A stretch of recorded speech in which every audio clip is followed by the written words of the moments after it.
Test. Bonjour à tous et bienvenue pour l'épisode 7. Alors, comme à notre habitude, j'ai joué un peu avant de reprendre cet épisode. Donc, qu'est-ce qui s'est passé? Alors, la première chose qui doit vous choquer normalement ici, c'est l'entrée. Ça, c'était en extérieur avant. J'ai aménagé juste ici dans la continuité de ce climatiseur, un mur, pour déplacer l'entrée ici. Voilà, donc l'entrée de la prison fait désormais partie de l'intérieur de notre colonie. Et j'ai un petit sas d'entrée en plus, dans lequel se trouve quelque chose de nouveau. Et ça va être le sujet de cette vidéo. Mais avant de l'aborder, je vais faire le tour de ce que j'ai fait de nouveau. J'ai déneigé ici, puisque oui, il neige, l'hiver est là. Qu'est-ce que j'allais dire? L'arrivée est là. L'hiver est là. Donc j'ai demandé à mes colons de déneiger ici l'accès, un accès jusqu'à mes serres pour qu'ils puissent marcher sereinement. Quoi d'autre? Ici, un trou, il y avait un filon de fer. Je l'ai creusé pour récupérer du fer, tout simplement. Et puis, c'est tout. Ces murs-là étaient déjà présents dans l'épisode précédent. J'ai terminé ma serre, enfin, et j'ai rajouté un petit radiateur juste ici. Voilà, rien de bien méchant. Alors, j'ai terminé cette recherche, cette fameuse recherche dont je vous parlais dans l'épisode 5, qui est... où est-elle? Base de la microélectronique. Cette recherche, quand vous l'avez, plusieurs choses se passent. Dans votre onglet divers se déverrouille la console de communication et la balise de commerce orbital. Ce sont deux objets qui sont associés, de par leur fonction en fait. La console de communication est dans l'entrée de ma base ici, va me permettre de communiquer avec les vaisseaux qui sont en orbite de ma planète et de communiquer avec les autres factions de ma planète. Ce qui est très chouette. Parce que, alors ça c'est les événements qui se sont passés durant votre absence. J'ai décidé de volontairement pas les effacer, de les laisser dans le fil d'actualité. Donc on a eu des Alpha Castors, une capsule de cargo que je ne suis même pas allé vérifier. Oh, des aires médicinales, 47, c'est énorme. Il faut aller récupérer ça tout de suite. Notre radiateur est tombé en panne, depuis il a été réparé. Rien de grave. Et depuis que j'ai posé cette balise de commerce, donc, qui va vous servir d'interface de commerce, on verra ça, s'associe avec une balise orbitale qui est placée au milieu de ma zone de stockage, qui n'est encore pas alimentée en électricité, c'est pour ça que j'ai fait cette petite correction. Qui, en fait, cette balise de commerce orbitale, elle a une zone de stockage autour. Vous voyez, elle a une zone, elle a une zone délimitée autour d'elle. Et en fait, l'intérêt, c'est que tout ce qu'il y a dans cette zone autour de la balise, c'est ce que vous allez pouvoir échanger avec les vaisseaux en orbite. Et précisément, là, un vaisseau commercial passe à proximité. Il se présente sous le nom de Import Company ZD. C'est un combat supplier, c'est pas traduit, c'est un marchand d'armes, si on veut. C'est un armurier, c'est un mec... C'est militaire, quoi. Et donc, si j'envoie...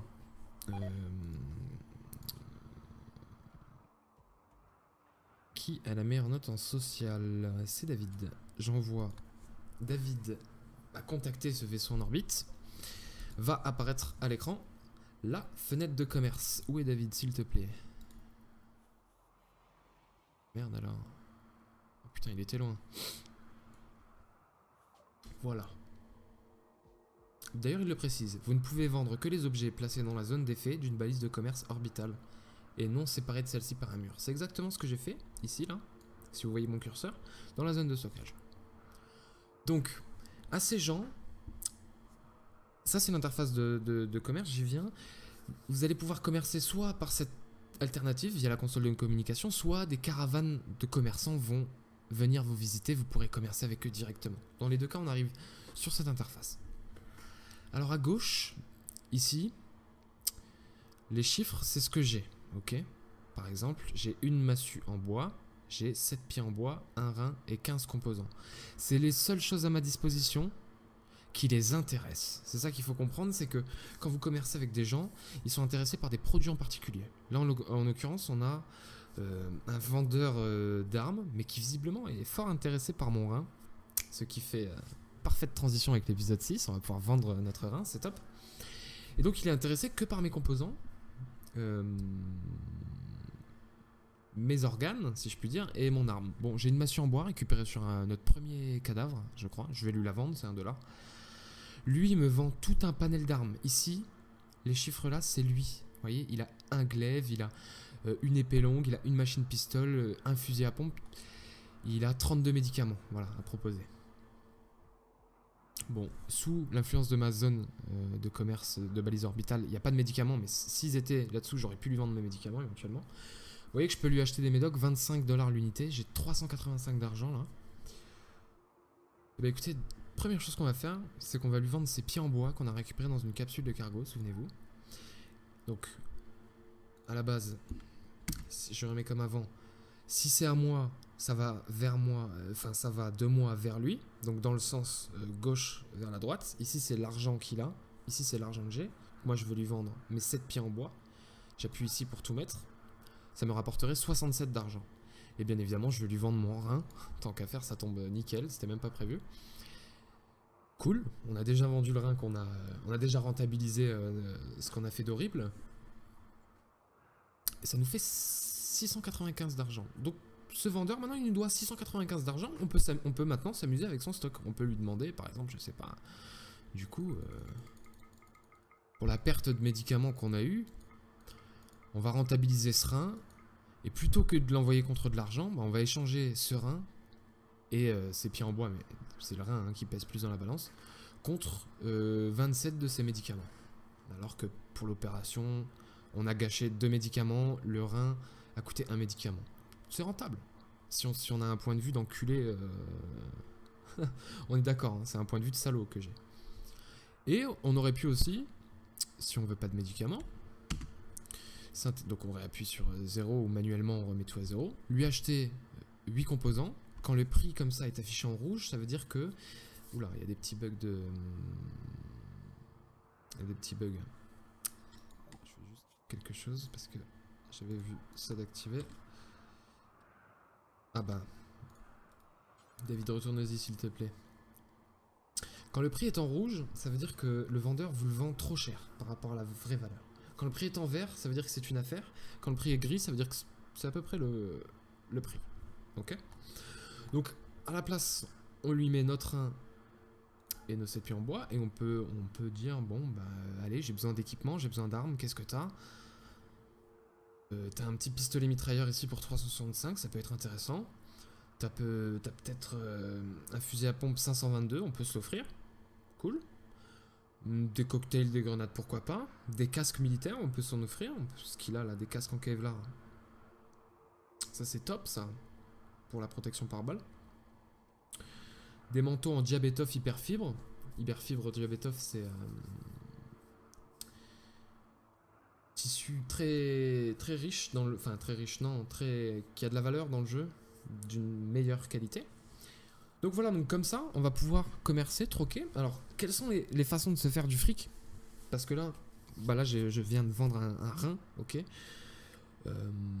C'est mal, c'est mauvais, on n'est pas obligé de faire ça hein, pour gagner de l'argent. On peut... Alors, comme je l'ai précisé dans l'épisode 6, il y a la façon horrible, c'est-à-dire la vente d'organes. On peut vendre les esclaves, ça rapporte beaucoup un être humain. On peut vendre de la drogue, j'y viendrai plus tard dans la vidéo. Mais on peut aussi vendre, troquer normalement, quoi. Ce qu'on a, des armes qu'on a récupérées,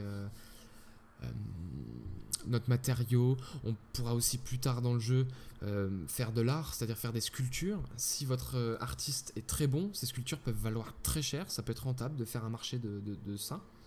Généralement, c'est un peu plus compliqué. L'illégalité, le côté obscur est plus rentable dans le jeu. Voilà, si vous voyez où je veux en venir. C'est un système, c'est sympa, c'est intéressant, il y a tout, c'est complet. Vous allez voir que il y a plus d'items dans le jeu qu'on ne peut en fabriquer, en vérité. Et c'est d'ailleurs là où je vais en venir avec la drogue. Parce que moi, les façons que j'aime de faire de l'argent, donc j'espère que vous avez compris comment ça marche. Donc nous, ce qu'on va faire, c'est qu'on va vendre notre rein et nos pieds en bois et on va récupérer... J'hésite maintenant. Vous voyez, il y a des organes artificiels ici, c'est ce dont je vous parlais. Par exemple, une main bionique.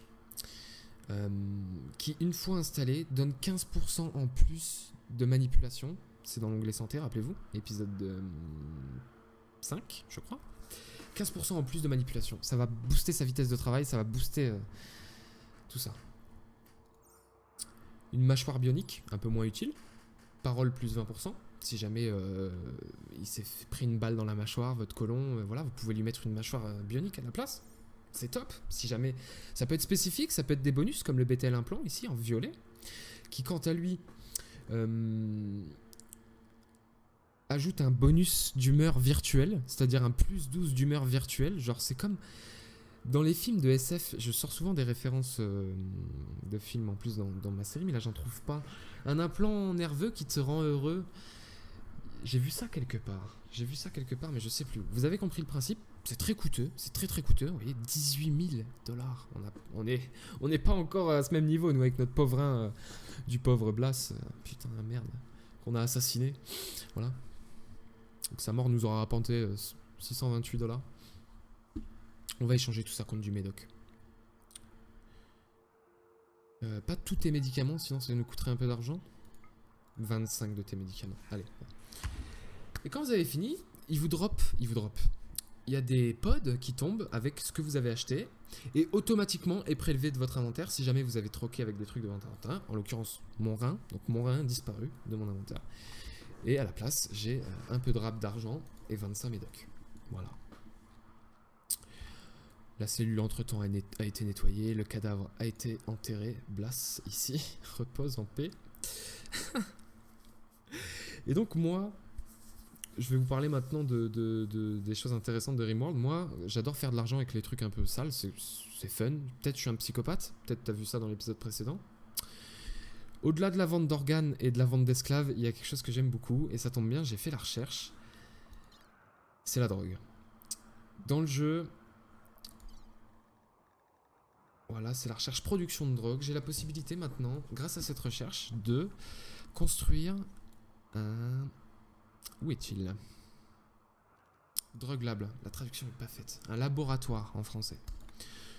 8 composants, c'est très coûteux. Que je vais faire... Que je vais m'empresser de poser ici. Plutôt ici. Juste ici, mon petit laboratoire. Avec un petit tabouret. Voilà. Sur ce laboratoire, je vais pouvoir commencer à produire de la drogue. Mais pas que. On n'est pas obligé d'attendre le laboratoire pour produire de la drogue. Ça va être l'occasion pour moi de vous parler un peu de la drogue. Au même titre qu'on peut vendre des organes, des esclaves, on peut produire de la drogue et en vendre. Donc supposons que je veuille faire de cette colonie un cartel dont le commerce est basé sur le trafic d'êtres humains, d'organes et de drogue. Je peux.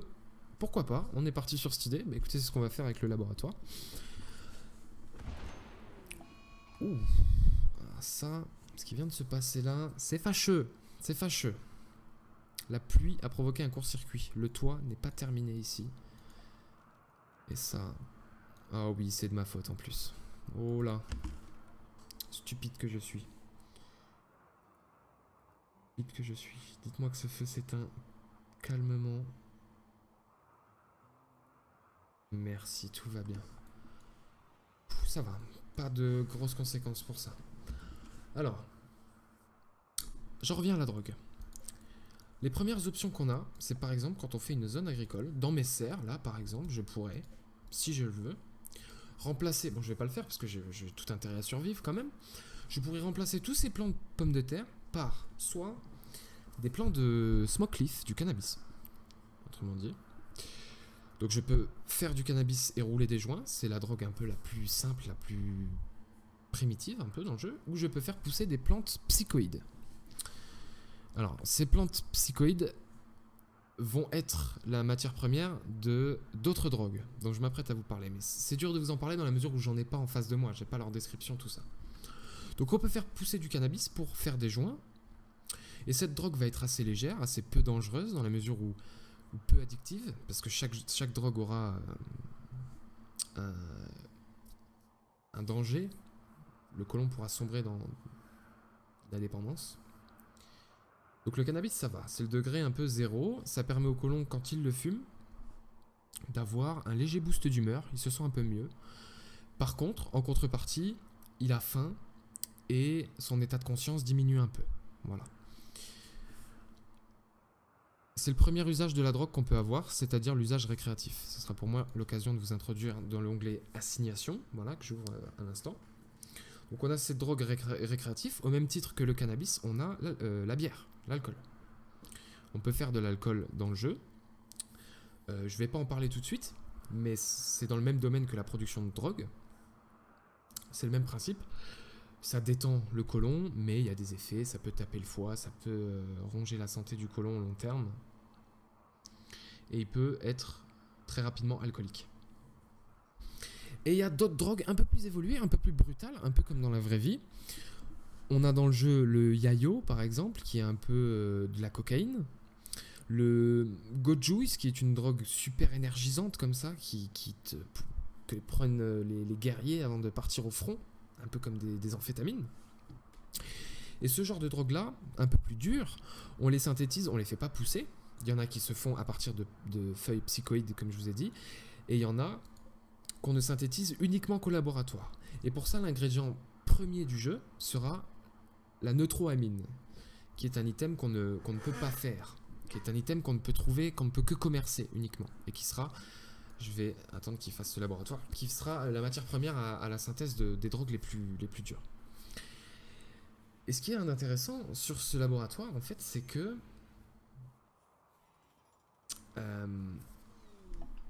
oh, une capsule de cargo. Je vais regarder de suite, c'est des blocs de marbre. J'ai pas besoin de ça. Donc pour l'instant, à ce laboratoire, on peut rien faire, en fait. Parce que dans l'onglet recherche, il faut rechercher tout le panel maintenant des productions, des synthèses de drogue que l'on veut en particulier. Moi, je vous ai parlé de drogues qui avaient des effets, par exemple le yayo et le gojus, ils ont des effets euphorisants, ils ont des effets bénéfiques. Bien évidemment, vous vous doutez qu'ils ont des effets négatifs également. Mais il y a aussi à ce laboratoire la possibilité de créer, de synthétiser du coup des médicaments. Vous pouvez faire une production de médicaments. C'est un item super rare, comme je le répète depuis 2 épisodes. Et c'est pour ça que le laboratoire est quelque part essentiel pour, à long terme, commencer une production de médicaments. Pour faire un médicament, c'est très coûteux. Il vous faut des herbes médicinales que j'ai eu de la chance de trouver dans un cargo, vous voyez, qui sont très endommagées du fait de la neige. Il fait -16 dehors, il neige comme pas possible. Donc des herbes médicinales, du tissu, donc on sait comment faire du tissu, et de la neutroamine, qui est une sorte de précurseur chimique à la conception de drogue qu'on ne peut que commercer. Et qui est assez coûteux, qui est très coûteux. J'ai pas eu la chance d'en trouver dans le... Ah bah, d'ailleurs, il est encore là. On va aller voir si, par le plus grand des hasards, non, il en vend pas, il en a pas. Et par exemple, pour faire un médicament, c'est un neutroamine, une herbe médicinale et 3 de tissu. Vous voyez, c'est super pratique. Disponible aussi, qui est super bénéfique, pénoxyline, pénoxycycline, non, putain j'ai du mal, pénoxycyline, qui est un nom, un gros texte, pardon, donné à un médicament du jeu qui est là pour jouer un rôle de prévention sur les différentes maladies que peuvent attraper vos colons. Voilà. Donc 2 options, on se fait attaquer. Pause. 2 options, voilà, pour un peu plus raisonnable sur le laboratoire qui le rendent indispensable, hein, de surcroît. Parce que bon, les drogues, c'est assez secondaire. Moi, ce que je veux, c'est produire de la drogue pour la vendre. Parce que comme je vous l'ai dit au début, dans l'optique de se faire de l'argent, c'est très valeureux. Donc soit on peut faire pousser du cannabis sans faire des joints directement, les vendre ou les consommer. Soit on peut faire planter des plantes psychoïdes avec lesquelles on pourra faire de la cocaïne, par exemple. Cocaïne, c'est pas le nom officiel que ça a, hein, dans le jeu, mais c'est à peu près ce à quoi ça ressemble. Là encore une fois, on pourra soit la vendre, soit l'utiliser. À vous de voir les effets que ça fait. À chaque prise de drogue, de toute façon, dans l'onglet santé, vous avez un détail de ce qui se passe, de ce qui est mauvais, ce qui est bon. Et vous pouvez gérer ça sur l'onglet assignation, juste ici. C'est un onglet qui permet de gérer les vêtements des colons. C'est un aspect que j'évite pour l'instant. Et de gérer la réglementation de votre colonie sur les drogues, en fait, tout simplement. Alors quand j'appuie ici, on a plusieurs règles à notre disposition. On a par exemple pas de drogue, donc ça interdit la consommation de la drogue, tout simplement. Que ce soit alcool, cannabis, tout le reste. Pas de drogue. Sans restriction, donc là tout le monde fait ce qu'il veut. Une boisson par jour, c'est un modèle très spécifique qui limite les colons à une bière par jour. Ça, c'est des modèles personnalisés, on peut en faire soi-même. Par exemple, si je prends drogue sociale, voilà, ça affiche sur écran. Ce que ça dit, c'est que à l'usage récréatif, on n'autorise que le cannabis et la bière. On ne planifie rien. On ne planifie aucune prise de drogue. Et en cas d'addiction, on tolère tout. C'est-à-dire que si quelqu'un... On a la liste des drogues d'ailleurs, j'aurais dû y penser avant. Si quelqu'un est addict au yayo, je clique sur la description, c'est une poudre blanche, donc c'est bien la cocaïne, on est d'accord, qui provoque... qui diminue grandement la fatigue, donc on est d'accord que c'est ça. Mais avec un taux voilà, qui rend... et qui diminue la douleur, hein, mais qui rend addict. Si tu es addict au yayo, on tolère, voilà. Mais si tu n'es pas addict, tu n'as aucune raison d'en consommer, tu n'en consommes pas. J'aime bien cette règle, ça tolère bière et joint, ça empêche tout le reste. J'ai pas d'addict dans ma colonie. Ici, on a un listing très rapide des drogues, je peux vous en faire une petite description maintenant que je l'ai devant les yeux. Eh bien, bière, voilà. Cannabis, voilà. Yayo, est-ce qu'on en sait plus sur exactement comment ça se fait? Je crois que c'est à partir de feuilles psychoïdes plus de la neutroamine, je crois. On peut faire du yayo. Pareil pour le flake. Le gojuice et le wake up ne demandent que des nitroamines, si je me trompe pas. Alors, le flake, quant à lui, c'est une sorte de... Ça a un peu les mêmes effets que le yayo. Donc, c'est issu de la même plante, hein, de toute façon. C'est une sorte de dérivé. Dans la traduction, ils disent... Enfin, dans la description, ils disent... qu'on le fume, donc du crack, j'imagine, je sais pas trop. Ou de la meth, plus vraisemblablement. Le gojuice, qui est une sorte de, voilà, de drogue synthétique de combat, typiquement la drogue cliché militaire, Apocalypse Now, qu'on donne aux soldats avant de partir au front. Ça booste la conscience, ça réduit à mort la douleur, tu ne souffres plus, t'es une machine. Le wake up, comme son nom l'indique, qui réveille. Ça te coupe toute sensation de fatigue, ça booste ta conscience. Je sais pas exactement à quoi on pourrait le comparer. La pénoxycyline, je l'ai bien dit, c'est le médicament préventif pour tout type de maladie. Donc ce qui serait intelligent de faire, par exemple, avec de la pénoxycyline, si on l'a, ce serait d'appuyer sur planification et par exemple de demander à nos colons d'en prendre une fois tous les 7 jours. L'humeur, peu importe. La joie, peu importe. Prendre dans l'inventaire, on s'en fiche. On demande simplement à nos colons d'en prendre une dose tous les 7 jours. Voilà. Si on en a. Le luciferium, c'est une drogue bien plus énervée dans le background du jeu, dans le lore du jeu. C'est une sorte de drogue qui met en vous, qui installe en vous tout un système de nanorobots comme ça qui prennent le contrôle de votre métabolisme et qui le boostent à fond. Enfin, les drogues ont été mis à jour dans l'alpha 16, ça s'est un peu calmé.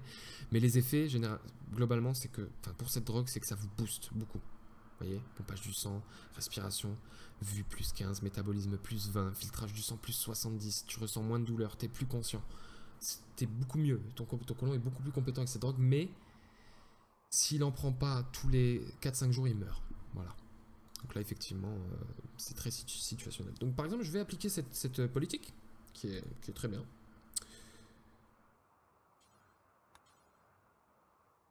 Qui s'appelle drogue sociale, donc je leur mets tous drogue sociale. Voilà, c'est choisir la règle drogue sociale, c'est ici, c'est le que je viens de modifier. Voilà, je l'applique. Voilà, c'est tout pour cet épisode. Alors peut-être j'aurais aimé commencer, puisque je veux vraiment commencer à produire de la drogue, avant de vous terminer, je dis n'importe quoi, avant de vous quitter, je vais commencer, hop, dans la serre, je vais réserver un tout petit espace. Vous voyez, ah pardon, il faudrait que j'arrive à la sélectionner spécifiquement. Ça serait, voilà. Je vais faire planter des feuilles psychoïdes pour pouvoir faire plus tard de la meth ou de la cocaïne et de la revendre. Voilà, c'est tout pour... Ah non, on s'est fait attaquer. Ah non, jetez un coup d'œil quand même avant. C'est pas gagné là, hein. Oula, c'est pas gagné du tout cette affaire.